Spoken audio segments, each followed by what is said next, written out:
नमस्कार, मेरा नाम आशीष गौरव शुक्ला, क्षेत्र प्रबंधक कृषि विज्ञान केंद्र राजनांदगांव सुरगी।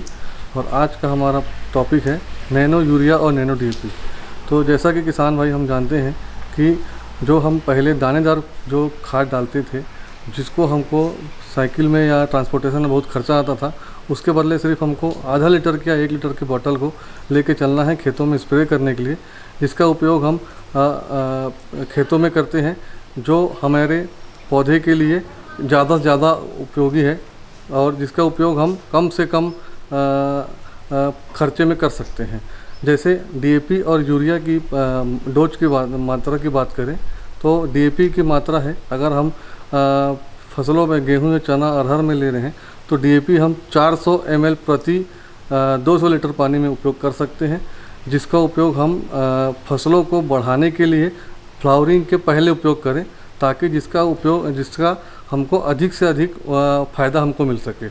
लेकिन अगर यदि नैनो यूरिया की बात करें, अब नैनो यूरिया में ऐसा पोषक तत्व है जो पौधे को बढ़वार के लिए बहुत सहायक होता है, इसलिए इस नैनो यूरिया को हम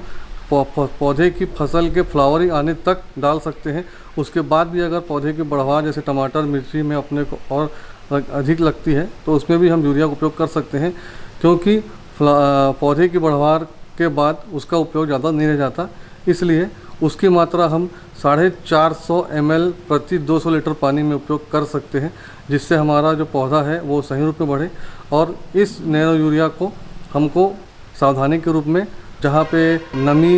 है उस जगह में, और जहाँ अगर टेम्परेचर ज़्यादा है वहाँ हमको उपयोग नहीं करना है, और जहाँ तेज़ धूप है वहाँ पे उसको उपयोग नहीं करना है। इसके साथ साथ पौधे को बढ़वार के लिए जो हम दानेदार जो डालते हैं, उसमें जो हमारे बहुत सारे जो पोषक तत्वों का नुकसान हो जाता है, उसको नुकसान हम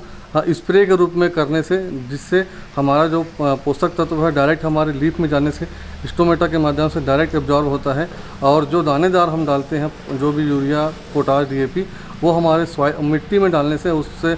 लीचिंग, इनमोबिलाइजेशन और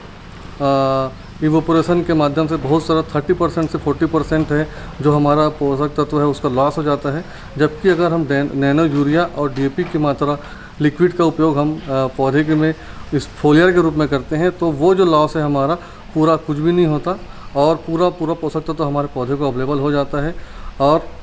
जो पौधा, इसमें सावधानी एक और चीज़ देने की ज़रूरत है कि अगर हम स्प्रे करने के तुरंत बाद अगर बारिश हो जाती है, तो अगर 10 घंटे तक बारिश नहीं होती है या 12 घंटे तक, तो ही वो हमारे पौधे में अधिक प्रोडक्टिव रूप में रहेगा, मतलब ज़्यादा हमको फ़ायदा मिलेगा। अगर 10 घंटे के अंतर्गत या 12 घंटे के अंतर्गत बारिश हो जाती है या ज़्यादा हवा चलती है, उस स्थिति में हमको फिर से उस नैनो यूरिया और डीएपी को फिर से स्प्रे करने की ज़रूरत है, क्योंकि वो हमको ज़्यादा उत्पादन मतलब प्रोडक्टिव रूप से उत्पादन नहीं दे पाएगा। धन्यवाद।